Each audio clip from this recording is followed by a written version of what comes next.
Now, growing up, one of the quotes that impacted my life deeply was a quote by D.L. Moody. The world is yet to see what God can do through one man who is fully yielded to him. Back in the 1940s, there was a Bible school, and there was a professor who was teaching his students about revivalists and reformists. He was talking about all the revivalists who had lived in history and how they shaped Christianity. And they came to an interesting part in their class where he got to take his students to one of the homes of a revivalist. So one day he gathered all the students and says, today we're going to go visit the house of John Wesley, he said. Students were excited because they had read about John Wesley in their textbook, learned about his influence. And John Wesley lived in the 1700s, one of the most powerful revivalists, and through whom God brought about a shaking revival in the nation of England.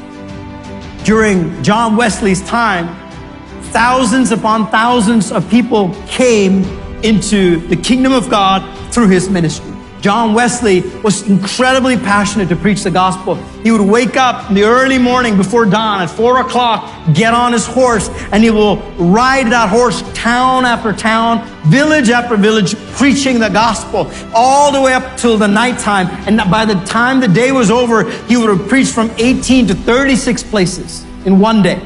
And he would do this every single day, and until he saw an incredible revival in England. So the students were extremely excited when they got to go see John Wesley's house. So the teacher brought them into the house and showed them the living room. He said, here's the living room. This is where John Wesley entertained people when they came into their home. This is where the people sat and talked to John Wesley. The students were like, wow, it's so cool. We're standing in John Wesley's living room.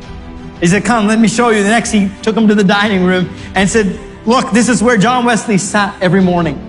Before he'd get on his horse and before he'd ride off, he'd eat breakfast here. And this is how he started his day. And they all looked at it and said, this is incredible. We're standing in John Wesley's dining room.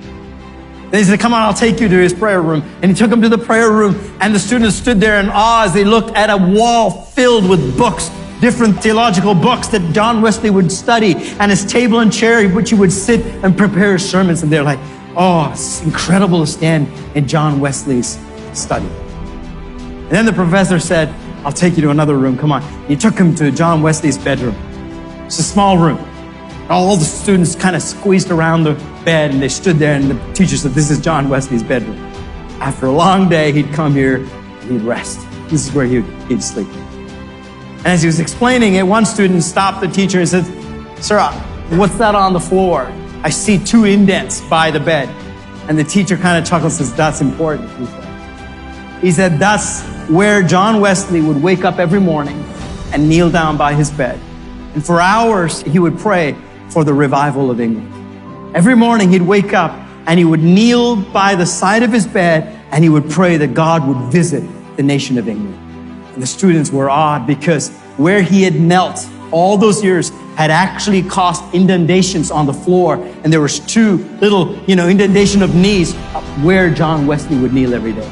Students were awed by it. The teacher said, okay, come on, let's get back on the bus. We're going to go visit some more homes. So they all got back on the bus, about to leave. The teacher realizes one student is missing. So he says, hey guys, hold on, let me go find this guy. Comes back into John Wesley's house, looks in the living room, no one. Dining room, nothing. Goes to the study, nothing. And then he goes up the stairs. And as he's coming up close to the bedroom, he could see a student kneeling by the side of the bed. And he's praying. Tears running down his eyes. The teacher was moved. He didn't want to interrupt the prayer of the student. So he kind of gently came and stood in that bedroom by the side of that bed. And he could hear the student praying. And the student was praying, weeping, and he's saying, do it one more time, Lord. Do it one more time in my generation, like you did at John Wesley's time. Do it one more time. Then he said, Lord, do it one more time through me. Make me like you made John Wesley and used me. And he was weeping and praying, and this teacher stood there moved for a few minutes. And after a while, the teacher said, okay, patted the shoulder of that student, said, come on, it's time to go. And then that student named Billy Graham stood up from that place and walked back to the bus to join all the other students that day. God heard the prayer of Billy Graham that day. and through him made a mighty move that had never been seen by our day and our generation.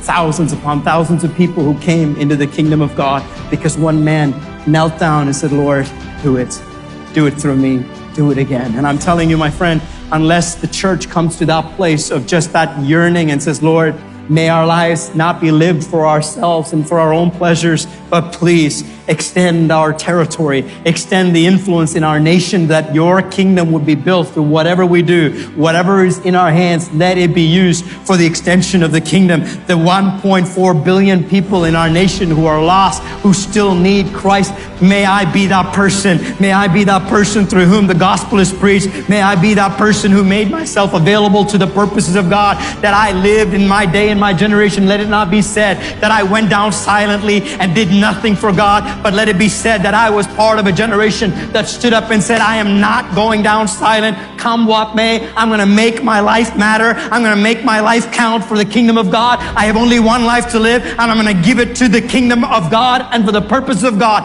that whatever I have, let it be used for the kingdom of God. I'm telling you, church, until we become a generation like that says, Lord, make it so that in our day and our generation, that you would use our voice, you would use our influence, you would use our position for the kingdom of God. What God did through Jabez, he can do it through you. What God did through John Wesley, he can do it through us. What God did through Billy Graham, he can do it through us. All it takes for people, men and women, who position themselves in a place of availability and said, God, I want my life to matter. I don't want to live it for myself. I want to live it for the kingdom of God and for the purposes of the kingdom of God.